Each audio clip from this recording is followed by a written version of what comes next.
Good morning, everybody. Thank you so much for joining us this morning. We really appreciate the fact that you chose to spend some time with us at our annual Proudly South African Women's Month celebration. I feel like we shouldn't even give it a month. I feel like we should just be celebrated throughout, all the way until we say so, until we, the ladies, say it's enough. Thank you so much. So ordinarily, we would be out there, celebrating Women's Day at a posh hotel, inviting all our guests and speakers and stakeholders and everybody. But then Corona happened. And hence we are virtual today. We're online, but that does not stop us. Corona is not going to stop us from celebrating today. So welcome everybody. My name is Happy Ngidi. I am the Chief Marketing Officer of Proudly South African, and it gives me great pleasure to host you this morning. Welcome to all of you, our guests. Welcome especially to our speakers. We have a lineup of great women who are going to be engaging us today, who are going to be imparting knowledge, who are going to be motivating us and sharing their stories. I live by this principle. We all have a story. All of us have a story, and we just need to find our voices and tell our story, and in an effort to make a difference in many people's lives. So welcome to our speakers today, Cindy. Welcome to Shobna. Welcome to Devi, and welcome to Ipeleng. Welcome to proudly South African board members who have joined us this morning, the executive team, our colleagues from the DTIC, all our guests, all our stakeholders, member companies of the campaign, of the Proudly South African campaign, and members of the media who were able to join us this morning. Before I get accused for sleeping on the job by the PR team, obviously we're live on Facebook, and our social media handles for this event this morning is at Proudly SA. Follow us on Proudly SA on Twitter and on Instagram, and as well as on Facebook, obviously. And the hashtag for today's event is She Leads. Hashtag She Leads. And just to put a bit of in an effort to put in some bells and whistles, we have a competition online. So for those of you who cannot be obviously in the actual chat, we very much welcome you to be part of this discussion through the competition that we are that we have online. And the hashtag for that is hashtag T for one. Hashtag T for one. And that theme was informed by the fact that our member company, Unilever, with their brand Joko, were very generous today to supply us with some teas, and we have cupcakes. All the speakers have teas and cupcakes and these beautiful flowers that you see in the background. And we wanted to share the tea. We wanted to share Joko tea with some of our followers out there in the public domain. So, and all you have to do, very simple. You take a picture of you having a tea for one. So pull out all those beautiful cups that you have in your kitchens, pour yourself some tea, take a selfie and put it on social media and tag Proudly South African. I will remind you, because there's prizes to be won. You have to win these prizes. So without further ado, the purpose of today's event really is to celebrate women, just to pause a little bit and kick off our appeals, pause a little bit, have a cup of tea, and just really celebrate ourselves as women. And we do this every year at Proudly South African, just like everybody out there does it during the month of August. And so as a buy local campaign, the official buy local campaign in the country, we are a movement that seeks to support small businesses, SMEs, big businesses, support entrepreneurs by ensuring that we give them access to market opportunities, and playing our part and doing our bit as a campaign to reignite the economy that we so desperately need to reignite during this time in particular. But with that said, we all know that the economy of the country was already in trouble long before COVID-19. COVID-19 just really put a spanner in the works. And so our efforts as proudly South African are even twice as hard now, because we have to find ways to ensure that we are out there and we remind businesses such as yours, women-owned businesses, that you are here. We want you to make it. Nobody opens up a business with an intention to fail. So our overall efforts are driven towards reigniting and revitalizing the economy, to encourage South Africans to buy and support local. And we work with all sectors, the private sector, the public sector, consumers, many entities, organizations, associations, industry bodies. The list goes on. Now, without further ado, the time we've all been waiting for to get introduced to our speakers, which we are so grateful and so proud to have associated with, in this, for this event today. So if I could please introduce to you our first speaker, which we're going to see now on screen, is Shobna.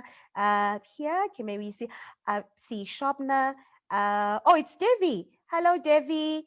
Devi is we know Devi. Devi is Hi. a renowned broadcaster. Hello, Devi. Welcome. Thank you very much, Happy. Good to be here. Are you still chasing crooks in your heels? Yes, what else? What else? What else can you do? Old habits die hard. I know. Somebody has to do it. Somebody has to do it. And so I took this line off of one of your interviews that you did, where you said your new show, it's as scary as hell. That's for sure. That's for sure. It's energetic too. Great to see you again. You're a friend of us, of the campaign, and it's great to see you here today. We'll have a chat with you just now. And next on screen is Cindy. Hello, Cindy. Cindy Poluta. Hi, how are you? Thank you so much for having me. It's such an honor to be part of this panel discussion. I'm very excited. Oh, it's so great to see you. You look great in red. Red for danger, right? My cupcake. And cupcakes. Fantastic. I'm glad to see you eat the cupcakes. So the cupcakes did get to you, right? They didn't find their way to somebody else's house, which is fantastic. Great. So Cindy, I read something the other day, and it says your best pastime is taking a nap. You have got to take it. I take my hat off for you. You have to sleep. Absolutely. And really everybody likes to read or knit or bake. I love all those things. But if you had to give me first prize, I would say 100% sleep. and COVID-19 has introduced us to a new craze. Everybody cooks. That's Cindy, it. everybody cooks in South Africa. You sleep. Hang on to that. I like that. That's very unique. Yeah, Thank you, Cindy. We'll chat to you now. And our next guest is Shobna. Hey, Shobna. Hey there. How are you doing? Hello. I'm well, thanks. How are you? Okay, thanks, Happy. It's lovely to be with you. With a cup of tea, with a cup of Joko tea. With the cup of Joko. So Shobna is a friend of the campaign. She's Corporate Affairs and Sustainable Business Director at Unilever. And Unilever is a proudly South African member company. And Joko is one of your brands. Thank you so much for keeping us warm this morning. Great to see you. It's our pleasure. Okay, great stuff. We'll chat to you just now, Shobna. And last but certainly not least is Ipeleng Mkhari, who is CEO of Mutsening Investment Holdings. Hey, Pele. Hi, how are you? Happy? So lovely to be with you. And thank you so much. Thank you so much for being with us here today, Pele. I really, really appreciate your time, at least on behalf of the campaign. I still can't get over this. So I came across something that says, at the age of 23, you started Mutsening Investment Holdings. Ipeleng, at the age of 23, many of us are still trying to figure it out. We don't know what we want to do. So was I, and so was I, Happy. I was certainly trying to figure it out, my sister. But, I think what was amazing is that I didn't have a dog and a cat or a husband or a baby or a picket fence.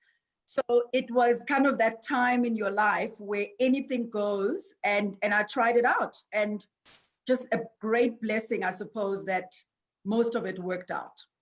Okay, fantastic. A motivation to most of us, because business is not for the faint-hearted, right? I wore an entrepreneurial hat at some point and then I ran away, went back to corporate South Africa. So I respect your hustle so much. Thank you so much. We'll chat to you again just now. Thank you so much, everybody. So welcome. Those are our guests, our panel of speakers who I am so proud and so happy, pun intended, to be speaking to today. So just briefly about what the movement is about, the Proudly South African movement. So, you know, like I said in my opening comments, is that we seek to influence local procurement and to educate South Africans about the importance of buying local. You know, that it ceases to be a government responsibility, that we all have a role. We can all play a part. In fact, here's the reality. The reality is every one of us watching today or listening or, you know, in this forum, everybody knows somebody who's looking for a job. We all know somebody. We all know somebody who's even given up in looking for a job, because that's how difficult, you know, it is to try and find a job. I mean, and given the circumstances with these unprecedented times, is that, you know, we see every day. I mean, just this morning, I heard on the news that Cell C is, you know, is retrenching 500 more employees. I mean, we see companies retrenching people all the time. People are losing their jobs. And it brings me back to my personal analogy about how I view this time in particular, in as far as businesses are concerned,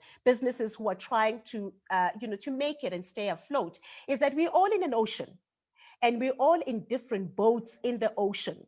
And we are all going through the same storm in the ocean. Some boats have sunk, some are still sinking, and some are they're fighting hard to stay afloat. But we all have one intention. The intention is to make it to the other side. And the other side is when we go back to life as we know it. I don't know if we'll ever be able to do that.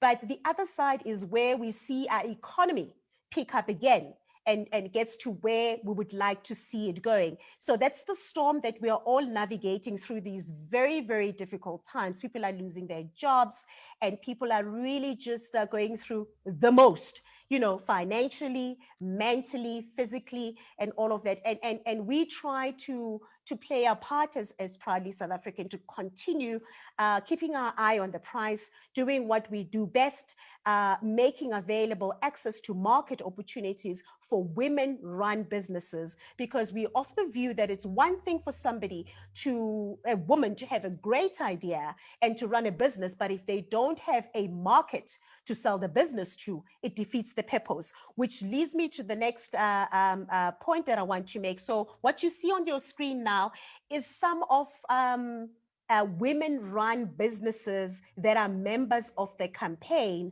I mean, we have many, many members that belong to the campaign. We are a member-based campaign, and some of you know, what you see on the screen now is some of the businesses that are owned by women, the likes of Plus Fab. Plus Fab is owned by a lovely lady called Oma, and she focuses on a plus size clothing for plus size women, and she is really a mover and shaker. There's Portia M, who does skincare products. True Vines, they are in the wine business, obviously. WAO Group is in the logistics and oil business, operating from Durban. Yamama Khemer, you know, they've been with us for about 5-6 years or so, and you know, their growth as a woman-run and owned business is so heartwarming. Sister Jenny is also in their, you know, skincare, health skincare business. There's House of BNG. We collaborated with Bonang earlier this year, where, you know, we brought her onto the campaign together with Minnie Lamini through her skincare products, where the intention at the time, through our Buy Local Summit and Expo that happens every year in March, which we obviously had to postpone due to the pandemic, was that they were coming on board to chat to us about the challenges of being a well-known personality who runs a business, who employs people, who goes through the same challenges just like any other business. The myth that because they're well-known personalities, that it's easy for them to access funds, funding for their businesses. It's easy for them to open just any door and get what they want. And they were going to share with us what the challenges are, the reality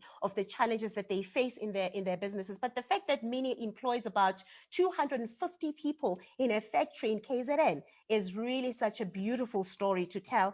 And this is what that's how we entice them and ask them to join our movement. So this is just to give you an idea of some of the women-owned businesses that we have as proudly South African, that we ensure at all times that we identify access to market opportunities for them to try and keep them going as businesses, because they have to make it. They have to make it to ensure that they keep the people that they employ in their jobs.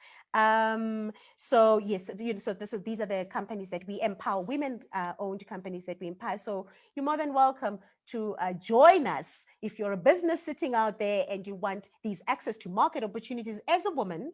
And you're more than welcome to join us at only, the membership fee is about 500 Rand per annum.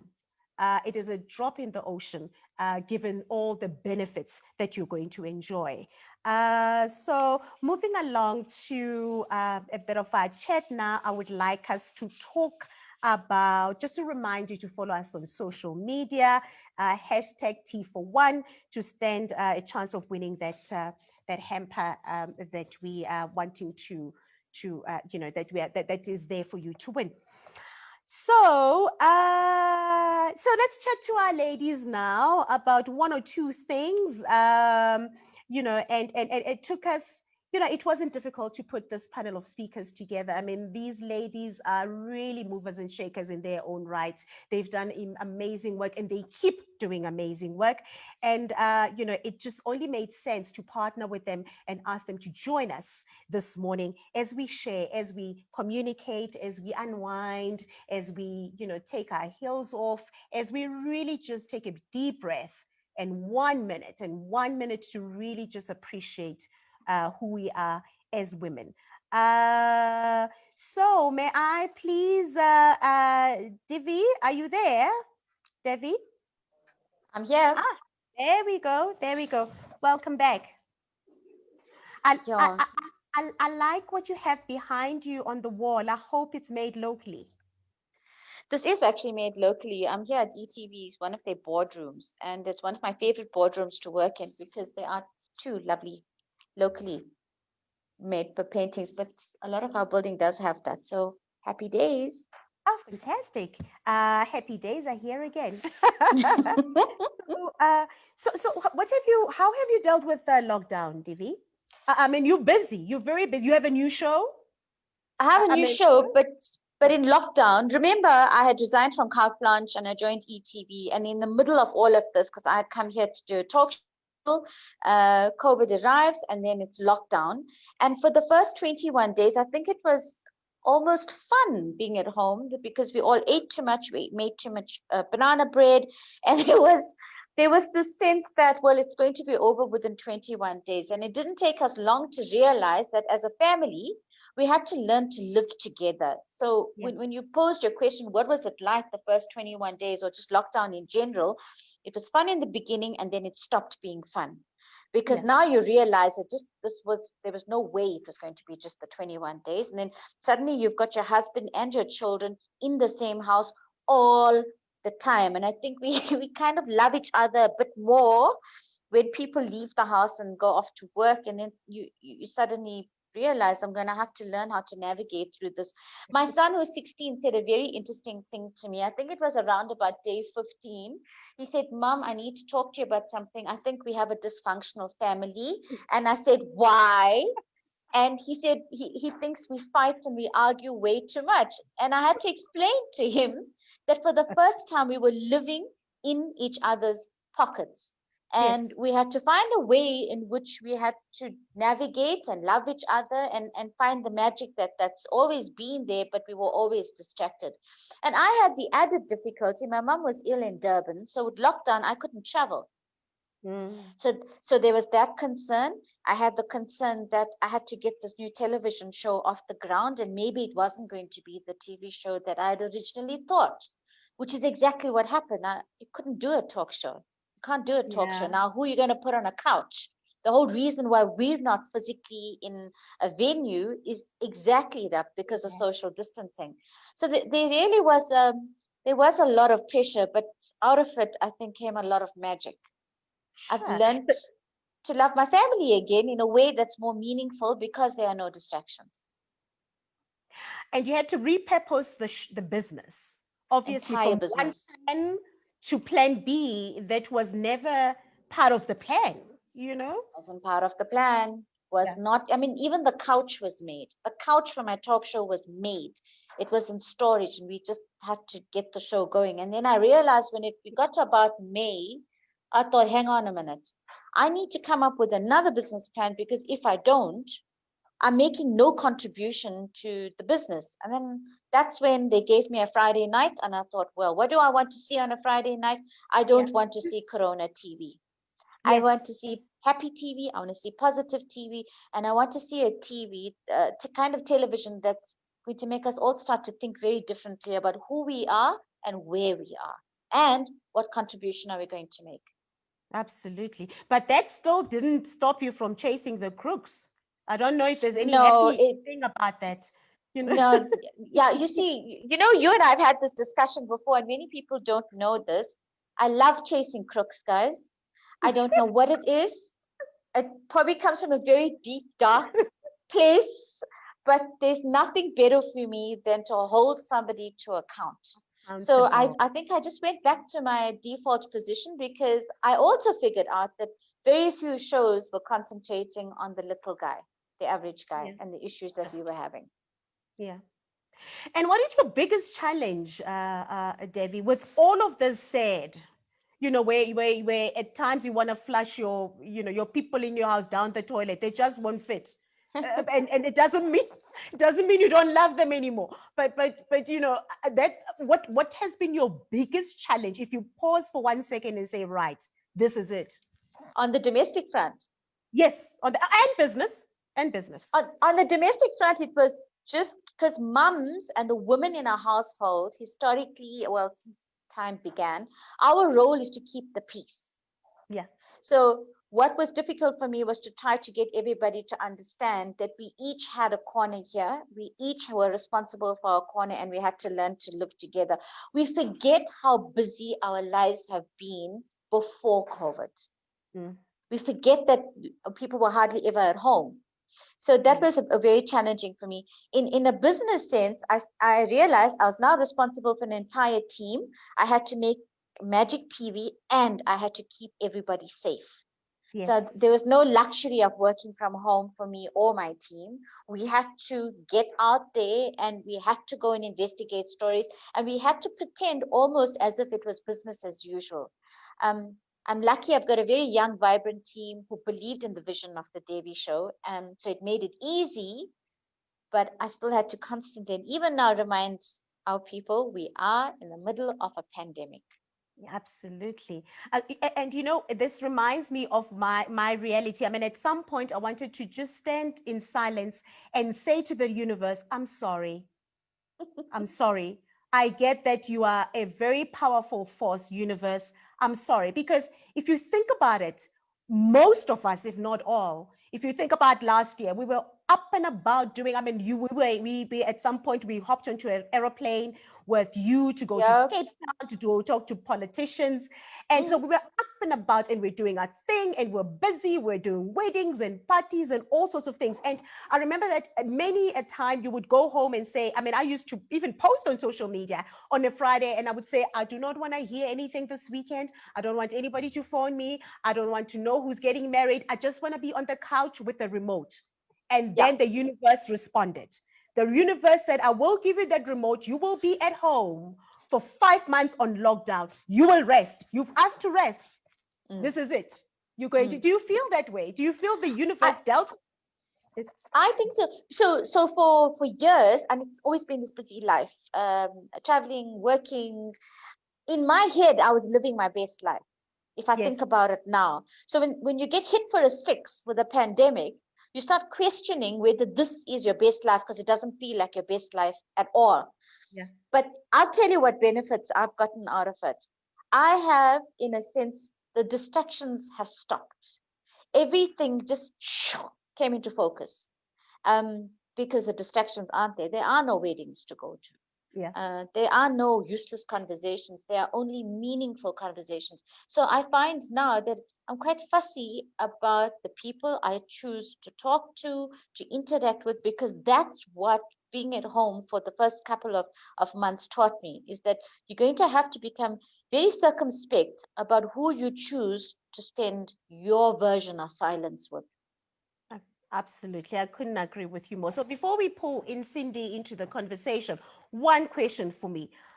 Do you think we will ever have a solution as South Africa to the GBV pandemic?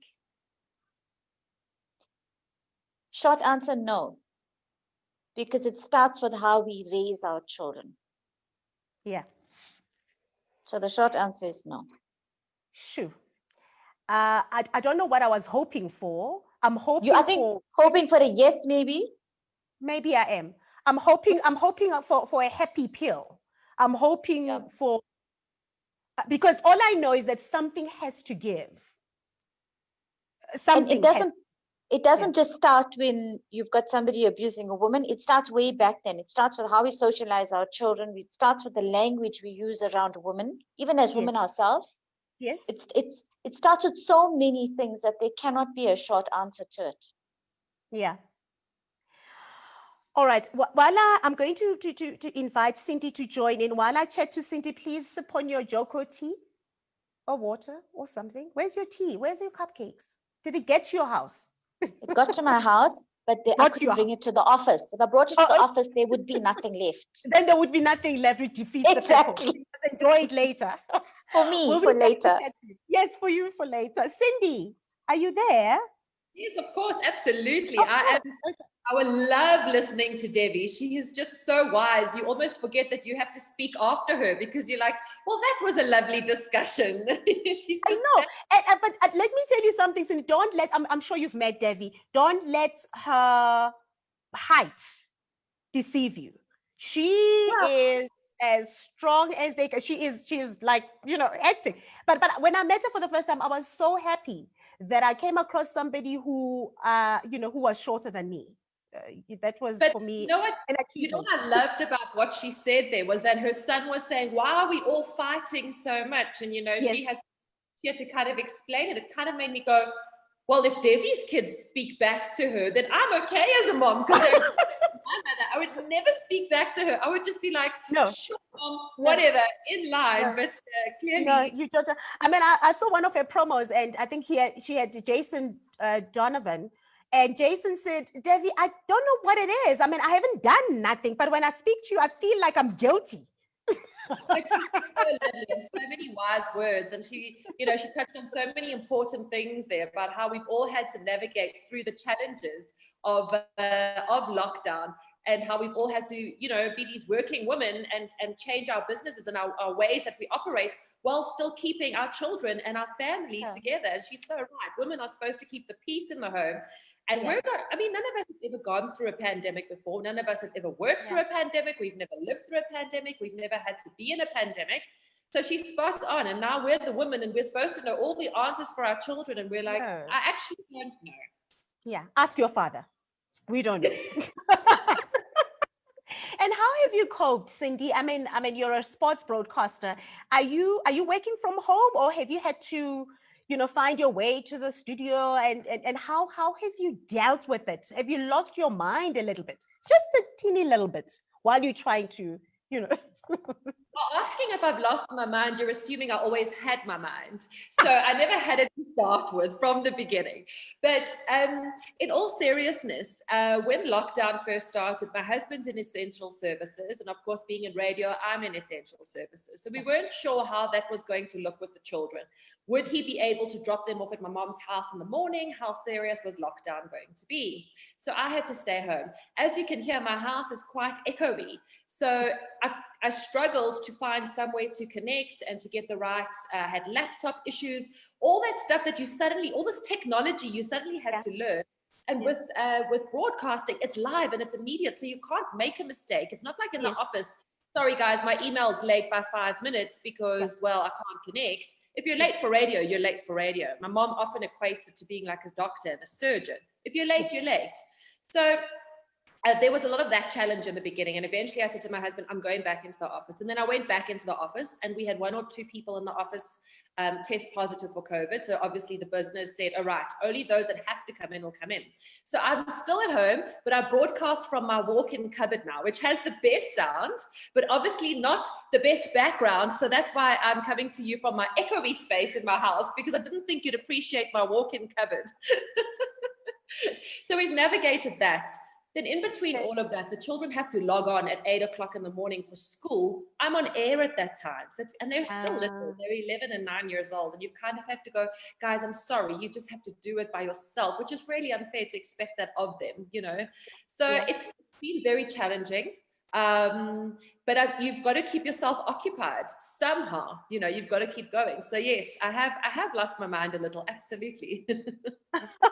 No, listen, we all have. We really all have. And talking about, you know, the online schooling, I mean, the first month or second month into lockdown, like Devi said, we all thought we've got this. You know, it was never going to be for longer than 3 months. I mean, we didn't see it coming. So we all of a sudden became teachers at home, and we were working from home. You were a teacher, taking care of the children. Life happens, life goes on, and all of that. And the fights that, I mean, my biggest fight with my 11-year-old has been on 1 or 2 occasions where, you know, I help her with a school project, and then, you know, the next day she's got a long face. Mommy, I think you made me fail.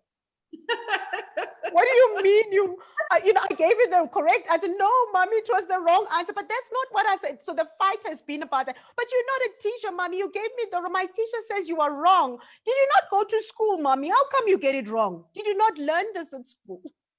So I think the biggest struggle for us was the sudden immediacy of it. In the beginning of March, my kids go to private schools. So the government schools were still on holiday when Cyril did his first My Fellow South Africans. Yes, and, the family meeting. You mean the family meeting with the president? Yeah. The season premiere of My Fellow South Africans, when the school took the decision there and then, you know, to close. But they didn't really have a plan, and it was kind of 2 to 3 weeks before the end of the term. So all this online work got thrown at us, throwing into that you're working from home. So that's a new thing. Now you're dealing with children who say, I don't know the work, or my teacher didn't say it was like that. And then slowly after holidays, the school then came to terms with what is and isn't important, and then we could navigate it like that. But yes, yesterday I was telling them, because they are going back to school next week, their holidays are over, and they were lying and rolling on the floor. We don't want to go back. And I'm like, guys, you've literally had a year. You've had like, you have to go back. But exactly that. The argument was, you're not my teacher. I don't think you're teaching me correctly. Yes. In between all of that, I started a business actually in the beginning of March, and then COVID just accelerated it. So it got bigger and busier, and it grew. And now I had to do the radio in the morning and the schooling and the business and everything. It was chaos in the beginning. How I am still mentally sane, I don't know. Well, there is the Jesus. Shobna. and parents and grandparents to help, right? Your thoughts about GBV? I think it's one pandemic that we cannot afford as women with voices, that we cannot afford to ignore. But what are we going to do? Is our voices loud enough? Something has to give. So I've always been very outspoken about it because it's always and I often say to my friends, I'm almost tired of the cliche of women in sport. Oh, you're a woman in a man's field, because I've been doing it for 20 years now. And surely by now I should just be a sports anchor, not a women's sports anchor.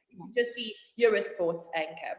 And now that I've got two daughters, often we have conversations with I have conversations with my husband, and now that he's got daughters, he understands, and he goes, oh, I see how this could have been wrong, or that could have been wrong, or how my friend's behavior towards, you is wrong, or anything like that. I think, like Devi says, there's no immediate solution, but we must start with educating our boys and our men. We are always educating the women, the girls, do this, do that, be careful of this, look out for that. But why don't we put as much emphasis on educating the boys and the men about their responsibility in standing up to their friends, to their fathers, to their cousins, to say, this is not how it works. Yeah. I mean, I remember having a very impromptu discussion with my nephews that just, around the issue. And my favorite line during that conversation was, just imagine if it was your child, your sister, okay, most of them don't have children for now, but your mother, your aunt, just imagine if it was one of the people that you love the most as a guy. Just imagine. So when I get really upset and really passionate about something that's happened, I always say to my husband, he'll be like, okay, but it wasn't, it didn't happen to you. I go, but what if it was your daughter? Yeah. Imagine, and he said, oh no, I'd go mad. And then that is where we need to start. Yeah. That is where we need to start. We need to start putting more emphasis on the men and what are they doing about it and how are they speaking up about it. And also men, I don't know what it is. It's almost like a stereotype. It's like, well, I don't want to speak up about women's issues because I'm a man, It's like, it's okay to speak up about it. You're allowed to, it's really fine. It's okay. It's okay to talk about it. I could speak to you for days. Yes, because I can't. As we bring Ipeleng into the discussion, don't go away, Cindy. You can, we'll chat to you just now again. Thank you so much. All right, it's so nice to talk to you. Ipeleng, hey. Yes, my dear, how are you? Back again. Yes, we're back again. There you are. So excited to have you. So you've had, I'm hoping you're feeding off what the ladies have been saying, because a lot of it does resonate, right? In terms of what they've said. Yeah, absolutely. In fact, I was just thinking as you asked Devi the question about what needs to happen, what must happen now around GBV, and I just was thinking, Happy, beyond even the thoughts around the media hype and how we need to raise and socialize our communities and our societies, is exactly what she said. Yeah. How we raise our kids is where it starts. And it kind of took me back because I obviously was raised in a home with a mom and a dad. And in my later life, when my parents divorced at about age of 12, all I can really remember of that experience, Happy, is that I've really had women throughout my life, and I'm one of 3 women at home. I've never had brothers.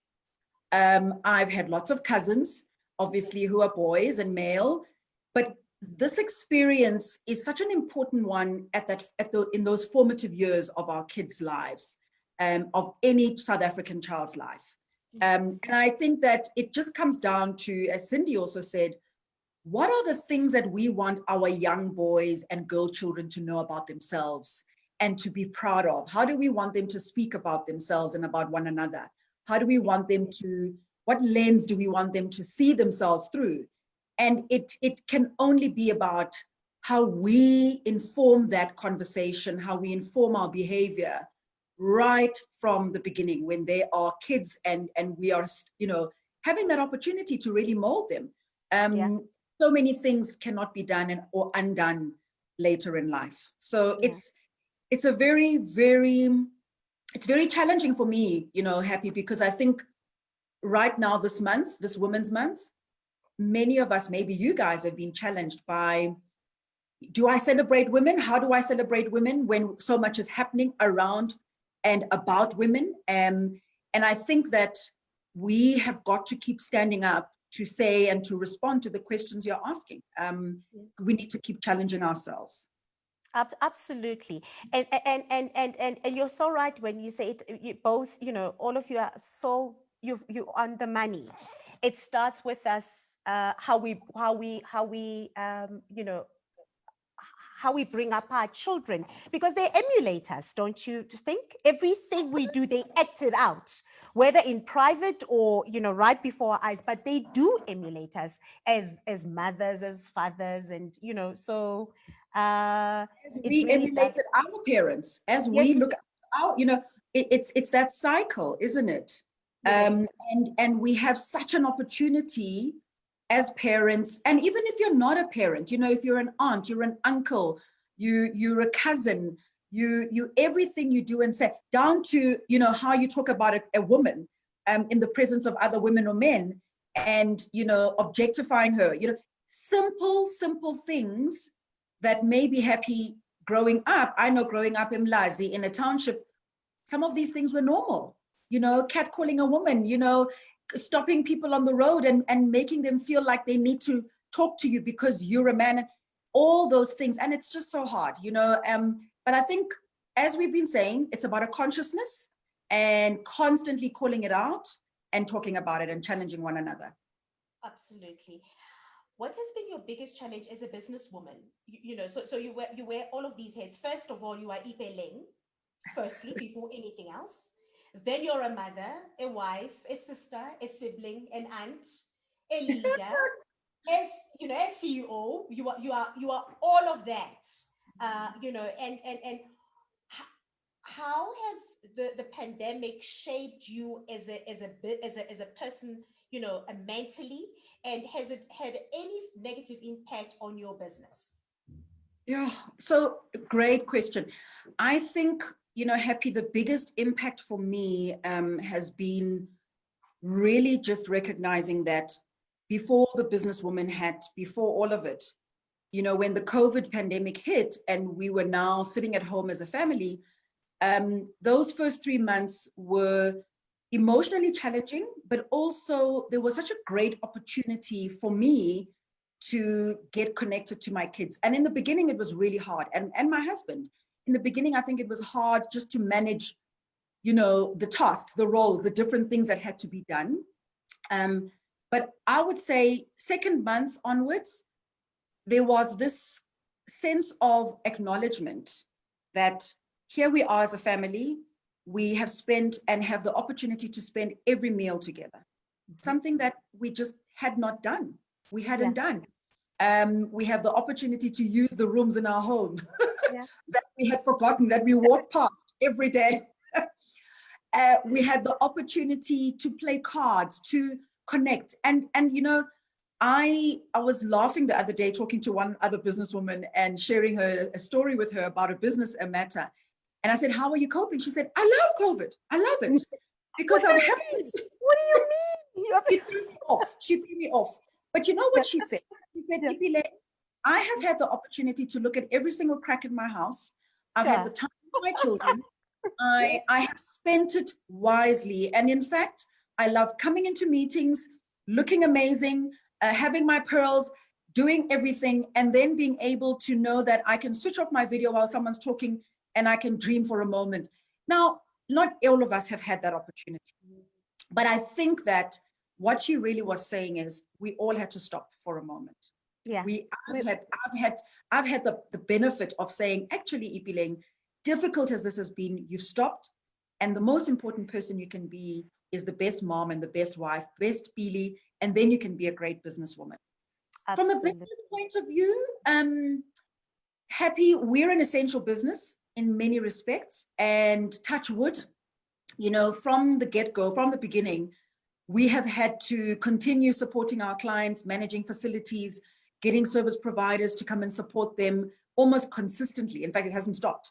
And I think the biggest negative has been really making sure that we take care of our people, worry a lot about our people. And I've been, I think we've been a bit pedantic, I think, around saying, stay safe. And when I say our people, not just our direct employees, but service provider staff, and making sure that they are safe. And I think we really continue to be worried about that, to be worried that as people are required and expected to do work, it's not about just the money, it's about the wellness of our staff. So that has been a significant challenge, but thankfully we haven't had many people. In fact, I think less than 3 people who have been in one way or another affected by the pandemic, by the virus. And I like the point you're making about taking care of the people, because I'm a big supporter of that, Ipeleng. Because my argument has always been, you will see during this pandemic in the public domain, everybody will say, my industry is affected the most, whether it's manufacturing, whether it's pharmaceutical, whether it's the clothing and textile, whether it's the hospitality industry. Everybody has come out to say, we are affected the most. And I chose to look at it differently, where my argument has always been, no, it is not the industry that is, affected. It is not your industry that is affected the most. It is human beings. There's no sector, there's no industry without human beings. And I think throughout this pandemic, many of us have fallen into a trap where we forget that we are working with human beings. And it warms my heart to hear you say you've had to take care of, your not only employees, but service providers as well. And I really am a big supporter of that. I mean, not so long ago, I logged on with my team online and I said, today, I don't even take your notebook. It's not a normal meeting. I just want us to chat. I invited the team to bring their little ones onto the screen. One of our team members, his brother, it was his brother's birthday on the day. We sang for the brother we don't even know.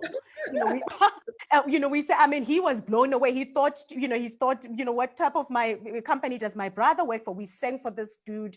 We had 6-year-olds on the screen saying hello. We had dogs on the screen, we got to meet this one's dog and that one's cat.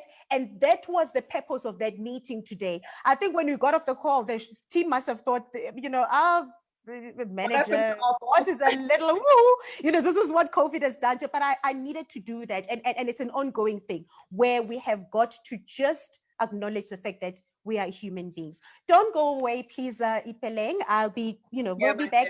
I feel like we're on television. I need to go pay the rent. They say, you drink the tea, I pay the rent, while I bring Shobna into the discussion. Thanks, Pele. Hey, Shobna.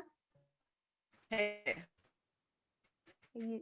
And just to say, we've met a couple of times, worked together many times. Every time I met you, your energy has just been happy. And the work that proudly South African does bodes well for our country. You fly our flag well. And thank you for bringing Unilever on board today. We appreciate the work you do. Oh, thank you so much, Shobna. We wouldn't have done it without Unilever. Really, thank you for being a friend of the campaign. And about my energy, and if you have a name, Happy, if your parents tell you your name is Happy, it's a trap for life. You've got to bring in that happy energy at every given opportunity. Yeah. Thank you, Shobna. And what do you take? I mean, you've heard the ladies, say their bit about all sorts of things, and I just want you to really come in, wherever you like to come in. What would you like to, say about the pandemic, or how you're coping at home? Sure. I think for me, it's been, firstly, Unilever is an essential business. So really got straight into it. And Lifebuoy is at the forefront of COVID-19. Wash your hands. Yes. Wash your hands. And ladies, after you wash your hands, this Vaseline intensive care has been what has kept my hands soft. So washing your hands is just not negotiable in the current environment. Unilever really worked hard, and a shout out to our factory teams who have worked around the clock to ensure that there's enough sanitizer and hand wash in the country.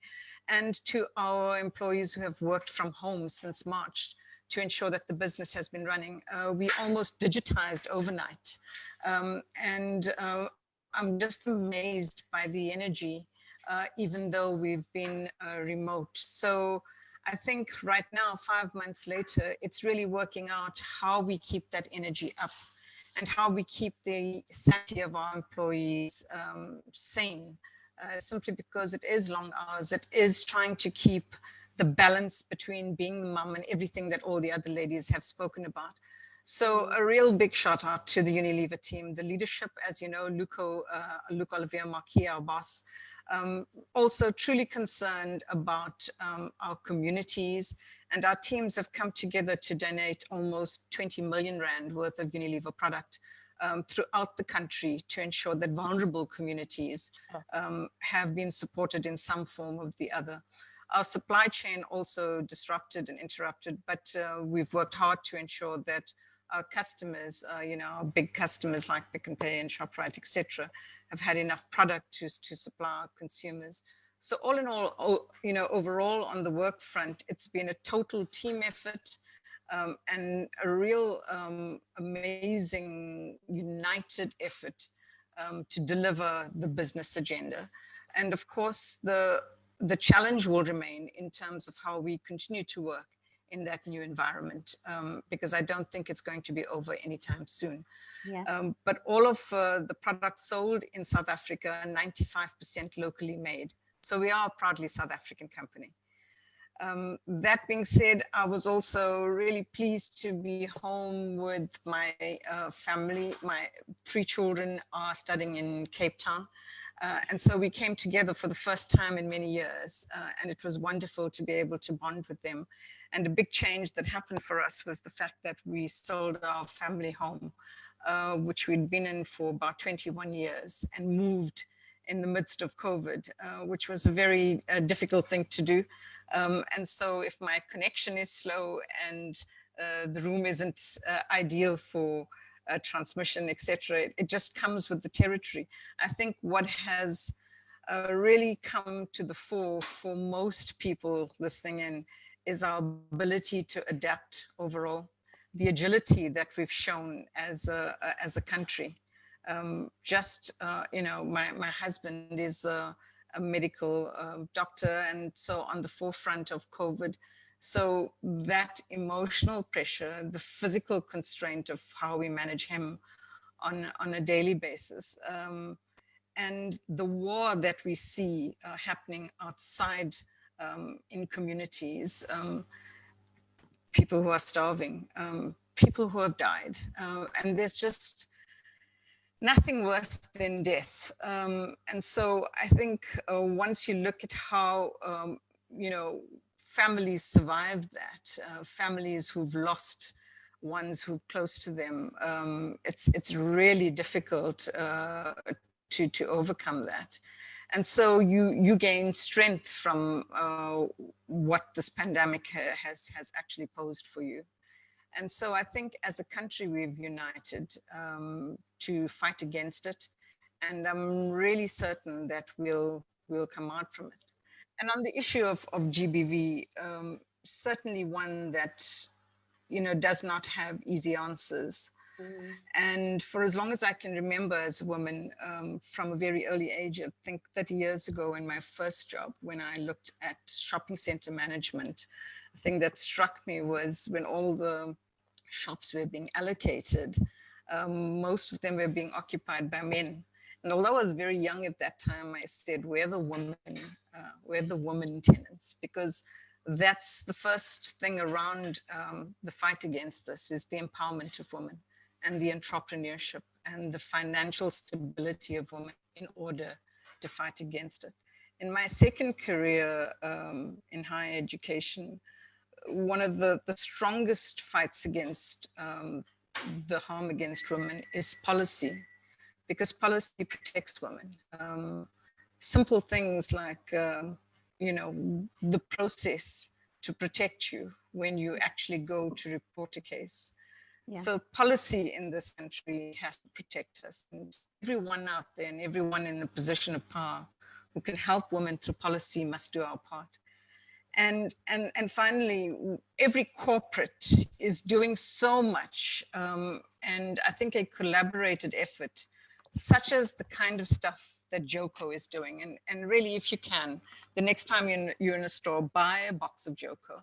Because for every box that you buy, 1 rand goes to Power, which helps women in need. And the Department of Social Development nationally has amazing support programs as well, a national helpline. I listen to everything that everyone's trying to do to help women. And it's really, every one of us has to do our part to reduce the scourge, because a child walking into a post office to collect a package in Cape Town should be able to walk back out safely, because that could be my daughter. She lives in Claremont and she studies in Cape Town. And every mother just wants her child to walk into a post office, collect her package and walk back out. She should not be murdered simply in that simple act. And so for me, it's every single one of us working collaboratively together with men. And most corporate bosses are male.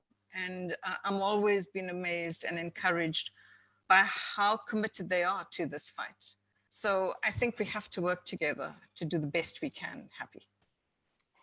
I couldn't agree with you more, Shobna. I mean, you really have said a mouthful, and it's really so heartwarming and encouraging to see Unilever through your different brands stepping in where it matters the most. I'm sure we all agree that, in the past 5 months, we've been overwhelmed with information. Information around the pandemic and information around the lockdown rules and regulations and protocol. Do this, don't do that, wash your hands, wear your mask, don't shake anyone's hand, do that. But, it's so heartwarming to see that you stepped into that role, of frontline work, and by providing the essentials that people need through your many programs that you've just shared with us now. It's also very interesting that you're the only speaker who hasn't alluded to the fact that there's a little bit of fights happening in your home. You must have a very peaceful home, no? Because your children are big children, I would imagine. Yes, I think it's because we're apart generally. Yes. And so we've actually come together for the first time. Okay. Yeah. But we did move home, and we moved from a large home into a smaller home. And Yes. There was the allocation of space in the new home that was a little bit of a conversation. So we resolved that by giving each child their room, because they're going to go back anytime soon. But Happy, I have these photographs that hang all over the wall. And in my haste to get it all hung up, I hung them all up. And then my husband and I have a bed. And there was just this one single picture of my eldest son. And Yes. I said, okay, well, put that up above my bed. And the other two walked around and said, well, then, suppose you only have one child. You get up in the morning and blow him kisses. Neither of us exist. So I've got to fix that. I've got to add 2 more pictures. So when I wake up in the morning, I see my other 2 kids. That's been a big point of contention. The fact that only my eldest son. Yes, from the day we've moved into this house, and I haven't had the time to add the 2 of them above my bed. So I've got to do that. It's a daily, he's the only child you have. Yeah. You don't love us anymore. Fix it, Shobna, for peace in your home. Please fix this weekend. Thank you so much, Shobna. Hang in there, don't go away. We'll chat to you again just now. Thank you for your insights. So, and I believe on social media, on Facebook rather, we have great comments and questions and all of that. I will get a hold of the iPad just now to go through some of the comments and some of the questions you have for our speakers shortly after the next session. It'll be great to have a look and see what the people are saying, or what the guests are saying to us, or what you would like to, whichever question you would like to pose to any of our panelists. So recently at Proudly South African, we embarked on a new campaign called Game Time Mzansi. And I'm saying Mzansi because I'm trying to emulate Dr. John Kani, our very own Waganda, who we are working with in the campaign to spread our buy local narrative. And so it is on screen now. We're about to share it with you. So please indulge me, and have a look at this commercial that we pride ourselves and we're very happy with as proudly South African. The second half is about to begin. We need to change the scoreboard. It's time for all of us to pause and rethink the game plan in order to save the future. I call on all of us to be game changers because greatness isn't reserved only for some people. By buying local, we're choosing to create jobs and sustain the ones we have. Time and time again, South Africans have taken destiny into their own hands, creating products that the rest of the world wanted to buy. See, the world remembers about us what we sometimes forget, but it's time for change. Let's all buy local. It's game time. Zanzi. Local is lekker. Your everyday decisions shape our future. So it says local is lekker, right? And our everyday decisions shape our future. For me, that is my favorite line in the commercial or in the campaign itself. Your everyday decision shape our future as a people. So any of us, we can all play a big role. We can all make a difference by, our purchasing decisions. So when we go to a shop, choose to buy a local product as opposed to a product that has been brought into the country, because the thinking around that, if you think about it, if we give preference to products that are not made locally, we are essentially creating a job in the country where that product comes from.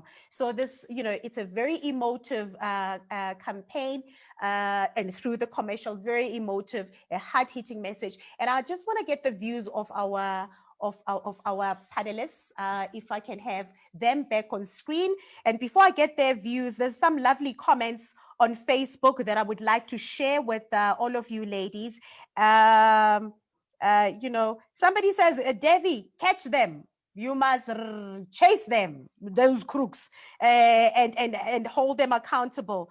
And somebody said, Bati says, women play so many different roles. I support all women in different roles. Thank you, she leads. Devi, all the ladies are saying you must be the commissioner of police of South Africa, officially. I mean, ladies,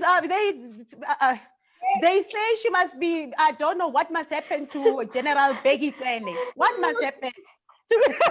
Hey, Becky's my brat. Just leave him there. He's doing a great job.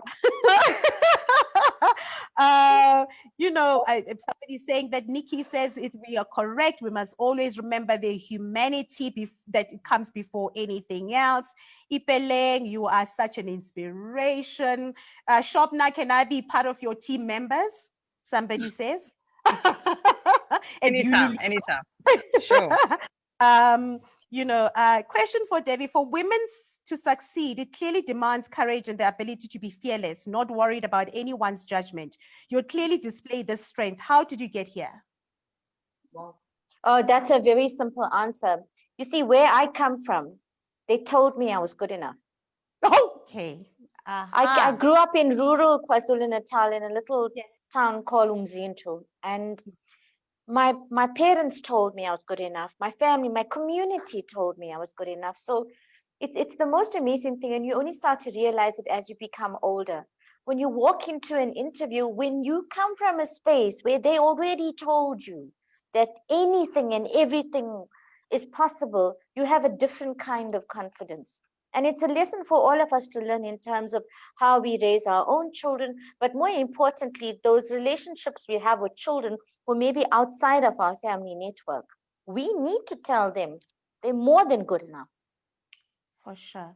And I think you just, hit the nail on the head. And that's a kind of discussion, for example, I also have with my daughter. I tell her she's the most beautiful little 11-year-old I've ever seen. At some point she doubts me. She's like, Mommy, I'm just being nice. Or am I really that? Because she needs to, if she doesn't get it from home, from me and her father, she will go look for it elsewhere. You know what I mean? So I couldn't agree with you more, Devi, with that. You know, we'll come back to more questions or comments rather. That commercial, does it resonate with you, Pele? Totally. And I'll tell you why. You know, two things that resonated with me with that commercial. So as a businesswoman, Happy, my gosh, I mean, what can I say? I look at that commercial and I see myself, I see women, I see men every day who get up and just do the most to get the best for themselves. And it just hit home for me in terms of our vision and our purpose and what we do just to make things happen. So it also, secondly, really touched me personally, because my partner, my new partner and I, Devi, by the way, my new partner is also from Umzinto and I'm from Umlazi. I'm a Durban girl and yes, very proud of it. I feel this is a KZN brigade. You are from Umlazi. Shobna is from Durban. Cindy, are you the only one who comes from where? Mpumalanga. Born, bred, haven't left. Joburg all the way. What is so amazing is that, you know, we just recently acquired a business together with Malini Pareachi Saman. And the one big thing, Happy, that we did was to, initially we thought it was a UK owned business. And we thought, you know what, we'll have the UK partner stay as a shareholder. But one of the most proud moments for us in this context of Buy South African is that we have made sure that whatever we're doing, the profits of this business will stay in South Africa. So there's no capital flight. And I think that's important. I think as much as we want to have the partnership, which we have, of an international, for any business person, whether you are the lady selling something on the side of the street, utamatisi and bananas and fruit, whether you are running a business that is a small, medium-sized business, whether you are running a corporate, for me, where we are now, and it's what you said at the end, everybody's efforts count. We want everything to stay in South Africa so that we build South Africa and we support her people. And I think that's where it touched home for me. So brilliant campaign, by the way. Love it. Very, very spot on. Oh, fantastic. Thank you so much. And you know, the buy local phenomenon is a tried and tested method worldwide. Every country has a responsibility to take care of its economy, because if we don't, who must do it for us? You know, so we must rotate the rand as much as we can in the country, you know, uplift the economy, play our part, do our bit, you know, as a people to realize the you know, to get the economy to where we need it to be. And Cindy, and what spoke to you? I think, you know, around the point, exactly that. Well, firstly, it was, of course, all the sport connotations up front about the playing field and the team, all of that. Yes. So absolutely. And then just 100% buying local. I've seen so many friends already now during COVID. I mean, I know it's too soon to start talking about Christmas, but hey, all starting a movement about buying local for Christmas and supporting the smallest guy possible for Christmas. So not necessarily even ordering from an online company that's in South Africa, but actually, you know, going to those smaller websites and finding the handmade stuff and the smaller crafty stuff and just really supporting the smaller guys who would have struggled, who would have taken a much bigger knock in COVID. Yeah. And I'm not surprised, Cindy, that you spotted the sport tone in the commercial. You are not sleeping on the job, clearly. And you know, I'll have you know that the big part of the concept of the commercial was informed by the football analogy, where we are saying to South Africans, it's game time, but it's half time. Yeah, pandemic, it's half time for us to rethink our purchasing decision, to rethink our loyalty to local products. That's it. So internationally, they've dominated the first half. Now the next 45 minutes are for South Africans to shine. The next half is for us to come from behind and win. Absolutely. Absolutely. So the next half, there's no second takes. There's one take, like when you're in a movie. There's no second takes. There's one take. We have got to do it as South Africans to really reignite the economy. Shobna, do you agree? Yeah, I wanted to say congratulations to Ipeleng and Malini. What an absolute coup. Congratulations. I read about the merger or acquisition with Matt McDonald for women to be in engineering. I think it's an absolute coup, and really hope that South African supports this newfound women-led engineering company. So congratulations, and she's wishing you well. And I think it's an example of the fact that women and true empowerment can only come when you're actually in the supply chain. And at Unilever, we're really looking hard at how you can enter and be empowered through that, because that's where the real economic power is. Entrepreneurship is tough, it's hard, you have to have a ready market, and you have to survive through cash flow in difficult times such as COVID. So really looking hard at how you can be empowered through the supply chain. And Unilever has a supply and economic development fund of about 80 million Rand that's just been set up. So really looking at how we can help women through that. Happy. Oh, fantastic. You've just, touched on a very important issue also, Shobna, about celebrating each other as women. Ipeleng, when you posted about this acquisition that Shobna is talking about, I sent you a message, responding to your post, and I had so many dancing emojis. I don't know if I was happy for me or for you, for us, for women, congratulating you on the acquisition, because, when one woman wins, we all win, because we can do it. We can all do it. When one of us wins, it's a collective win, so to speak. So my parting shot for this session, Devi, is your three most important principles you live by as a public figure, as a woman, as a woman who has with the voice. Your three main principles. What is it? Okay, one, be your authentic self. When I was 15 years old and I watched the very first episode of Carte Blanche during the 1980s, and I said to my parents, one day I'm going to work on the show and one day I'm going to be an investigative journalist.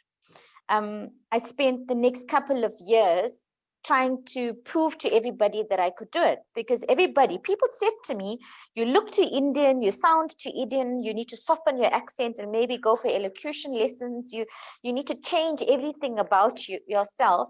And I realized I've made a career just by being me, because the minute you start to pretend to be somebody else, it's a complete and utter disaster, especially on a medium like television, because you know what it's like, Happy. People can see through you trying to be somebody else.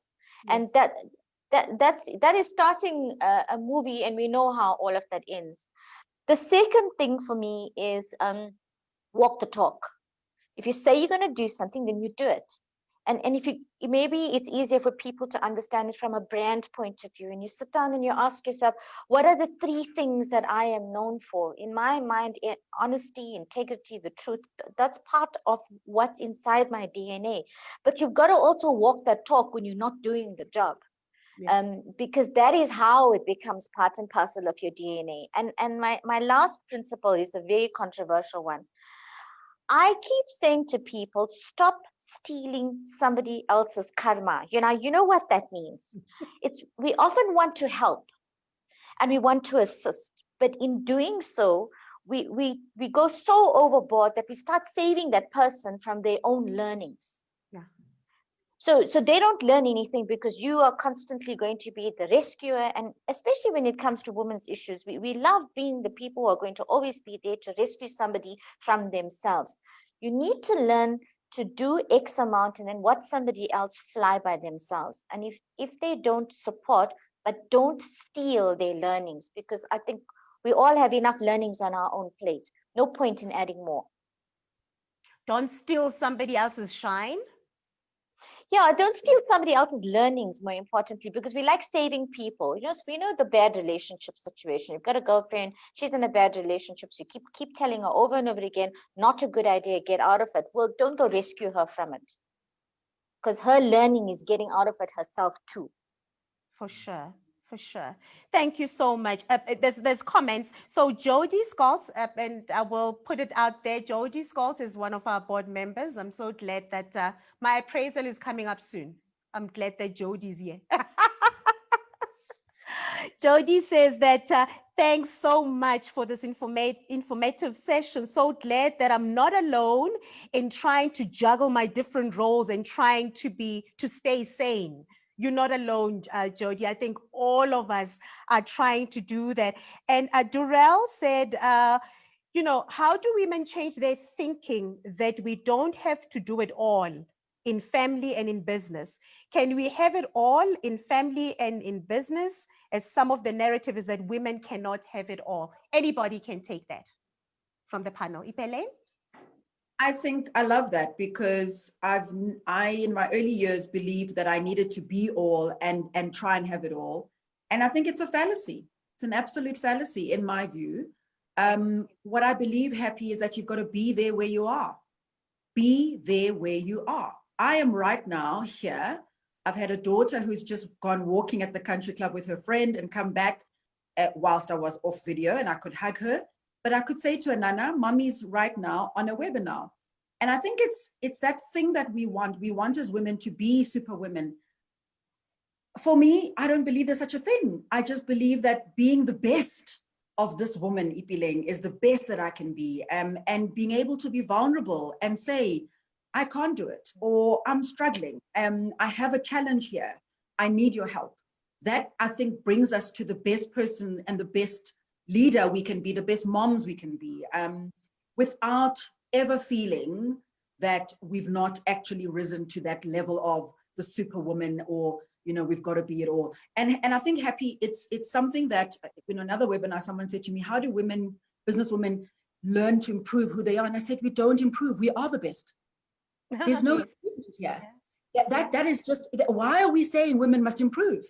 Yeah. That's not it. And I think it starts with that affirmation that says, I'm doing the most right now. So that was my moment, you know, in terms of just saying, you know, I just believe that you already are everything, and you don't have to try and be it all.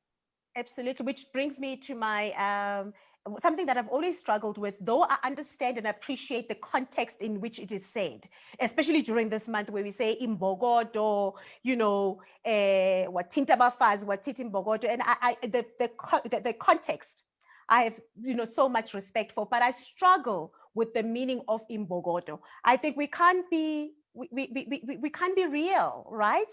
It's okay. Imbogodo is a stone that does not crack. I crack. Women must crack.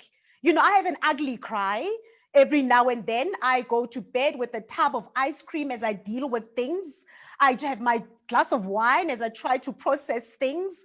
You know, I don't want to be told to be strong. Strong for who? You know, and that's something, that's a principle that I live by. And I see Cindy wants to say something about it. What are your principles that you will not compromise on? Yeah, it's just following on what Ipeleng says. It's about teaching, you know, our daughters. I'll share a quick story with you. We were at a swimming gala. My kids are still in junior school, and we were swimming against some boys' schools. It was a very weird situation. We weren't. My kids go to a co-ed school, but there was a boys-only school there, and they had their boys swimming against the girls for a relay. And I said to my daughter, but this, my youngest one, and I said to her, this is so unfair. And she said, why is it unfair? I said, because they put boys against the girls. And she said, so? And the girls won the race. And when they won the race, she turned to me and she said, you see, it doesn't matter. And I didn't want to sit there and explain to her, well, older, when they're in high school, it's obviously down to strength and all of that. But I thought in that moment, I was so proud of her that she actually was like, well, we can do anything. A lot of my three main philosophies are very similar to Devi's, actually. My first one is reach for the stars, but keep your feet on the ground. So always, you can never dream too big. My friends will tell you in my early 20s, they said, what do you want to do with your life? And I said, well, this is what it is. And it's all, and I know it sounds crazy, it's all fallen into my lap. I have worked hard, but it's all fallen into my lap because no dream is too big. You know, if you had asked me, 10 years ago, you'll be going to watch the Springboks in New Zealand against the All Blacks, I would have said you were nuts. I would have said, what? But you just got to dream it, dream big enough and it will happen. The other one is family first. And by family, I mean my husband and my kids. Everybody else around that must come second, including siblings, my own parents, etc. Because at the end of the day, it's down to the four of us. And essentially, by the same thing as, have great work ethic, and the same thing with the, just reaching for the stars, remain true to who you are, exactly who Devi said. With me, what you see is what you get. Everybody, because you're in the public eye, everybody expects you to dress fancy or have a fancy lifestyle and have this Instagram life and be this. And I'm like, guys, no, this is it. This is me. This is real. It is what it is. You take it. I'm going to put on weight. I'm going to lose weight. I'm not going to wear makeup. I'll wear makeup. I really couldn't care. I know sometimes it frustrates people because I'll rock up at these Lani events and I'm like, well, here I am in my shorts because I actually couldn't find anything to wear and I'm not spending money doing it. But that's who I am, and genuinely people warm up to you more and will resonate with you more if you stay true, exactly like Devi says, if you just stay true to who you are, because then you never have to pretend to be something you're not. So your life's not a lie, because those lies, and Devi will eventually catch you out in those lies. So you've got to make sure that your life is 100% honest. Yeah, and you remind me of Oprah's favorite line. Live your truth, which is exactly what you're saying. You're going to rock up in shorts. You did show up. The issue was about you showing up, whether it was in a robe or pair of shorts, or you did show up. You're living your truth. Shobna? So I have three beliefs. I believe in the power of God. There has to be a higher power and God powers me. I believe in the power of love, the love of my parents, husband, children, family, friends, the love of books, the love of life, essentially. And I believe in the love of humanity. Humanity is humility. It's democracy. It's equality. It's a purposeful and impactful purpose for those in need. And I love a laugh every single day. So I believe in the power of God, the power of love, and the power of humanity. Sure. What do I say after that? Please keep your camera on, Shobna. Don't disappear. We're doing a big selfie, and we want you in this selfie. I wanted to say to you, I forgot to say my three key things, and I want to share.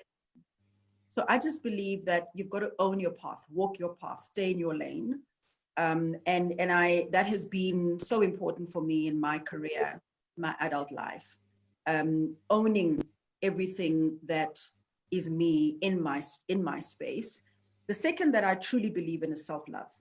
I just, growing up very much like what Devi said earlier, my parents were all about affirmation. You're the best girls, you're an amazing girls. And I can't underscore enough how much you really can't give from a well that is empty. So yours has to be full, and therefore it will literally pour out love for others. The third for me that's really key is, we descend to the level of our preparedness. And in business, that has been a mantra for me. I heard that from a speaker, Dr. Tando Sibanda, and I was moved by it. I've never lost it. You descend to the level of your preparedness. And that has just been my thing. Prepare, prepare, prepare. Whether it is about your work, your workspace, whether it's about coming here today. I suppose it's just that work ethic thing. So that is really, really important for me and has carried me all this time. Well, so some of the comments here, thank you so much, Pele. It says I'm so glad to be part of this women's celebration. You are all so amazing and you are all so inspirational, and I'm taking so much out of this discussion today. Thank you, thank you, thank you. You know, this experience is really mind-blowing, and I will never take it for granted. Thank you, proudly South African. Devi, you're a tough cookie. There we go. We go back to Devi. You must, we must galvanize support for you to go, you know, be in. No, I'm very happy where I am. Are you very happy where you are? Yes, thank you. Do we think that women in South Africa are doing enough to mentor and coach young women to become their best? Who would like to take that one or make a comment on that? Do you think we're doing enough? May I? You know, it's a very, very important concept, and I think something that certainly I don't believe should be formal or formalized. I think happy that coaching and mentoring is something that I try and do, and that women should try and do in everything that they're doing. So the moment you make it a formalized thing that says, I must have 5 mentees or I must coach this woman, I think it becomes quite challenging to the mind, because there's something we all can't control, and that's time. And so I think your mentoring and coaching happens all the time. I think that this role or this responsibility of coaching of other women falls on women, but it falls on men too. So my response to that is to say, I do think there's a lot being done. I really do. I think there could be a whole lot more. And obviously, you know, when we think about COVID and the pandemic, one of the ways that I think is really powerful is the fact that this webinar is being reached and being seen by so many women and men at one time. Yeah. And it is not defined to a one-on-one conversation or a team conversation. And that has been very powerful for me in this time. I have, you know, I love speaking on, you know, pre-COVID, where you get invited to talks, but the power of this for me is a moment to say, we are trying to do just what you've just asked. And hopefully that is enough, and that can be carried on by other women. Yeah, and I couldn't agree with you, Mom. And in the flip side of this whole new way of doing things is exactly that. I mean, when we were putting this together and we sent invitations, you know, to our colleagues at Proudly South African, it even went to men, and we said, for the first time, you're welcome to join us. Because, you know, and they couldn't handle it. They didn't know how to respond to it. They were like, "Are you sure?" And we're like, "Yeah, we're sure. You can, you know, you can join in and hear us and be part of the conversation and comment. Why not? You know, you can do that." So as we you know, going towards the closing of the show, and I keep saying it's a show because there's a big screen in front of me. It is a production. Listen, it's a production. I mean, when I think back to our you know, us connecting yesterday to try and sort out the technical, that is a production to where we are today. But so I want to talk about and you know, before I, you know, while you're still on screen, I want to talk about my principles, though it was more about you, but you know, you've inspired me so much that I feel I just need to throw in 1 or 2. But I've got my cue card so muddled up, so I'm not too sure where my. Okay, all right, here we go. So mine is the importance of legacy. For me, legacy is not about the wealth you accumulate, you know, as you navigate your way as a leader, as a woman in business, in corporate South Africa. Mine is really about the legacy I want to leave behind, the difference that I make in other women's lives, whether I know them or I do not know them. For me, it really is about that. The fact that, you know, every day when I put out something out there, there's likelihood that it makes a difference in just one person's life. So for me, it's really legacy, not what I've accumulated, not my experience, but the fact that there's a woman out there who looks at my path and thinks, I can also do that. So it's about the leadership, the mentorship. I'm very big on mentoring people. In fact, 2 of my mentees are online because I always take up the opportunity to expose them to some of the things that happen, in corporate South Africa, and the things that I do. And they did join us today. Upliftment and selflessness, really. I have and uplifting women. I mean, I have a team of 11, 6 of those team members are women. And I've always made a commitment that for as long as I'm in a position that I'm currently in, I will always, have their back. And because somebody, as I went into the corporate space, somebody chose to listen to me and help me throughout my career. And I have a responsibility to do just that. My second one is taking care of me. Because like you said, Pele, if you don't do that, you'll have nothing to give to the next person. So taking care of you, the past 5 months has not allowed me to go to my favorite spa. I have a therapist there, Elle knows which buttons to press in the whole body. She knows what to press. I need Elle in my life, okay? And then I need my manicure therapist, Philippine, who I have not seen in 5 months, because Philippine knows how to. But I buy myself flowers, guys. I tell everybody this at every opportunity. I go online, I order flowers, send them to my house. The intercom rings. They say, we're looking for Mrs. Ngidi, and I act so surprised. It's for me? Oh, my word. A bunch of flowers for me. And I give my husband a side look when he's trying to figure it out. What is going on here? And he's from Umlazi. He's your homie. So there could be some furniture moving. But an 18-year-old marriage is not going to work itself out. I must not try to change that guy. I'll buy myself flowers and keep myself happy. Please. That's what's going to happen. Devi, I see you unmuted. You want to say something to my crazy? No. I had a call coming in and I just cut the call. Okay. I'm also good at doing that. Are you also good at doing that? You must do that. It keeps you going. It keeps you going. And the last one, which is last but not least, you need a boyfriend in your life, guys. I have a boyfriend. I'm married, but I have a boyfriend. That guy in the LGBTQ space. And I've got him today here because I wanted to, live my truth. This is my friend. Can we have a camera on Shakes, please? This here is my guy. He is my guy. Every girl needs a person like Shakes. You need your guy.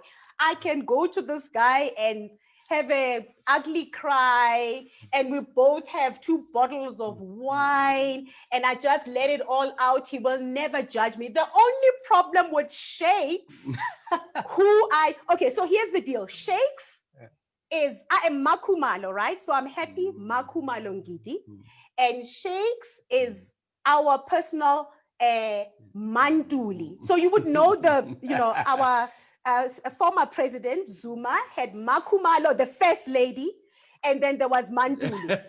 So the husband knows this. So he refers to me as Makumalo, and when Shakes is in the mix, Shakes is Manduli, but Shakes knows his place. So every woman needs somebody like, does anybody agree with me in the panel? Do you agree that you've got to have that guy? Unmute, Ipeleng. Unmute. Yes. I'm saying absolutely. Hi, Shakes. He's my guy. We deal with so much, ladies. So much. It is hard to cope. You need a Shakes in your life. But the problem with Shakes, now this guy is so popular. I think he's got like 2,000 girlfriends all over the country. Then he posts on Instagram, with somebody in his picture, and I give them a side eye, and I'm so jealous. But he's my guy, and that's my, for me, that is my principle. You all need a Shake in your body. If energy was a person, it's this guy. Basically, yeah, basically, I'm the brother that Ipeleng and Happy we never share had. him. So and the importance of friendships. I think having male friends gives you different perspective about life, different perspective about other issues that, you can't talk to your husband about. And more than anything else, it's about pure friendship. It's like more about don't walk in front of me, because I might not follow you. Don't walk behind me because I might not lead, but just walk equally with me. I'm your friend, and I bring different elements that maybe your girlfriends don't have, whether in business, whether in friendship. And I'm just there and that guy. Yeah, he's that guy. So he's a guy who will show up and not judge you. And he will show up looking the part. I mean, look at him. He will show up. He will not judge you. We share a husband, but there's peace because I'm the first lady. But so in closing, guys, and really, if everybody watching us today takes just one thing from what we said, just one thing from all of the great, comments and all of the great inputs and all of our journeys, and you just put them together, we will have made a difference. Just today, we will have made a difference in somebody's life. So with that said, thank you so much, ladies. Our gratitude at Proudly South African knows no boundaries. We really, really appreciate you. We appreciate the time that you spent with us today. We don't take it for granted. Now, Shakes showed up and then things fell apart. That's how excited I am to have him here with me. And I haven't seen him for 6 months, by the way. So, it's even difficult to stay away from him. But thank you, everybody. In closing, we really, really appreciate you. Thank you, Ipeleng. Your diaries, all of you, your diaries are madness, but you took time and you heeded our call and accepted our invitation. Our gratitude knows no boundaries. Thank you, Ipeleng. Thank you, Devi. Thank you so much. Continue doing what you do best. Run. When you see Devi, just run. You might be in trouble. Shobna, thank you so much for joining us today. Thank you. I really could not. Thank you, Happy. Thanks for hosting. Thank you. Thank you to Unilever. Joko Tea, thank you so much to our member company for the flowers and the cupcakes. Thank you to our stakeholders that joined us today. Proudly SA board members who had joined us, Proudly South African management team. Thank you to the Proudly South African staff members who made all of this possible. When I'm a visionary, so when I put this together and I said, guys, you've got to buy into this, please hear me. They told me today that they had a side chat, a WhatsApp group that I'm not part of, and they said, your boss is a Vuyo, a big dreamer. I found out today for the first time. But thank you so much to the A team. They put this whole thing together. And thank you to the friends of the campaign and Shakes. I love you. Thank you so much for showing up, looking so debonair. Thank you, ladies. Thank you so much. See you next year. Thank you. Take care, everybody. Thank you.